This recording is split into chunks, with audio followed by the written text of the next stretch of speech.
திருச்சியில் அமமுக வேட்பாளர் செந்தில்நாதன் குக்கர் சின்னத்திற்கு ஆதரவு கேட்டு தீவிர பிரச்சாரத்தில் ஈடுபட்டார். எடத்தெரு, பாலக்கரை, காஜாபேட்டை, அண்ணா சிலை, வரகநேரி சாலை உள்ளிட்ட பல்வேறு பகுதிகளில் வாக்கு சேகரித்த அவருக்கு ஏராளமான பொதுமக்கள் வரவேற்பு அளித்தனர்.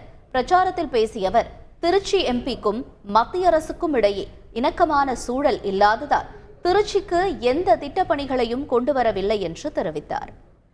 திருச்சியிலே ஸ்கூல் படித்து வெளிநாட்டில் படிச்சுட்டு வெளிநாட்டில் வேலை பார்த்துட்டு திரும்ப 2008 ஒரு தொழில் தொடங்கலான்னு வரும்பொழுது தான் திருச்சியோட நாடாளுமன்ற தொகுதி தொழில் தொடங்குவதற்கான வாய்ப்புகள் எந்த அளவில் இருந்துச்சுன்னா சைபர்.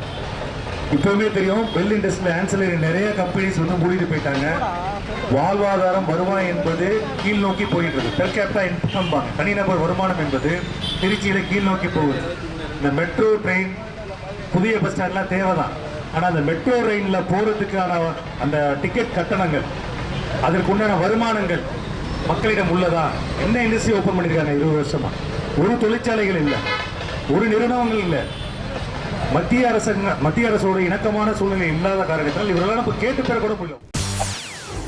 செய்திகளை உடனுக்குடன் தெரிந்து கொள்ள உடனே சப்ஸ்கிரைப் பண்ணுங்க.